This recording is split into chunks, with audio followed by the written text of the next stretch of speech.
जम्मू कश्मीर की 5 लोकसभा सीट पर इस दफ़ा मुकाबला काफ़ी दिलचस्प होने वाला है। आने वाले लोकसभा इलेक्शन में बीजेपी और कांग्रेस उम्मीदवारों में कांटे की टक्कर की उम्मीद जताई जा रही है। देखिए हमारे इस खास रिपोर्ट में।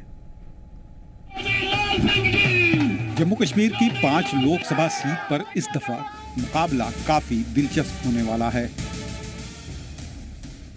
माना जा रहा है कि मेन मुकाबला बीजेपी और इंडिया इत्तेहाद के बीच होगा, लेकिन दीगर इलाकाई पार्टियों के मैदान में आने से कहीं ट्रायंगुलर तो कहीं क्वाड्रेंगुलर मुकाबला होने की उम्मीद है।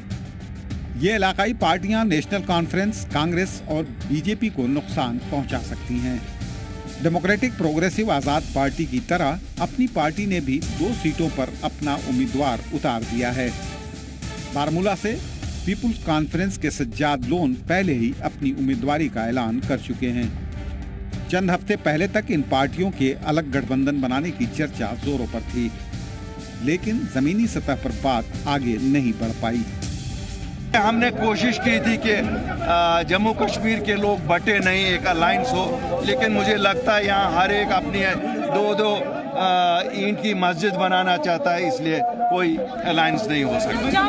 इलेक्शन से पहले पीडीपी और नेशनल कॉन्फ्रेंस के कांग्रेस के साथ मिलकर चुनाव लड़ने की बात तय मानी जा रही थी, लेकिन सीट शेयरिंग का ऐसा पेंच फंसा कि तलखियां और दूरियां दोनों बढ़ती गईं। पीडीपी कम से कम 1 सीट मिलने की उम्मीद कर रही थी, लेकिन नेशनल कॉन्फ्रेंस जीती हुई तीनों सीट छोड़ने के लिए तैयार नहीं हुई। दिलचस्प बात यह है कि सीट शेयरिंग को लेकर हुए तनाज़े के लिए दोनों पार्टियां एक दूसरे को मोरिद इल्जाम ठहरा रही हैं। डोर टू डोर तमाम लीडरों के पास दरवाज़ा खोल के मिन्नत की, और हमने मतलब जैसे वो कहते हैं कि जोली फैलाई उनके सामने कि आप इस कौम को एक साथ रखिए। सबसे ज़्यादा सख्ती जो हमने 5 अगस्त के बाद सबसे ज़्यादा सख्ती जो हुई है वो पीडीपी पे हुई है। 40 लोग निकले पार्टी से, कैबिनेट मिनिस्टर्स, एमएलए, सारी कैबिनेट खाली हो गई, एमएलसी, मेंबर पार्लियामेंटेरियंस, क्योंकि प्रेशर था।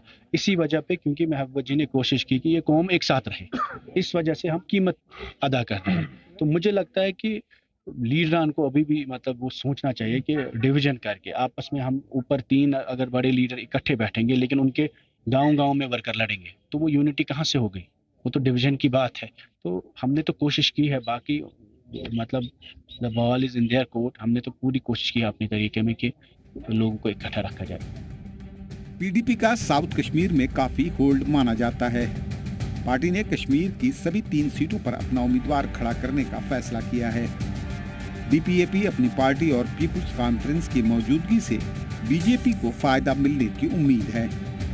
नेशनल कॉन्फ्रेंस को लेकर सभी इलाकाई पार्टियों का रुख काफी जारहाना है। देखना है कि वोटर्स इसे लेकर किस तरह रिएक्ट करता है। ब्यूरो रिपोर्ट, केसर टीवी।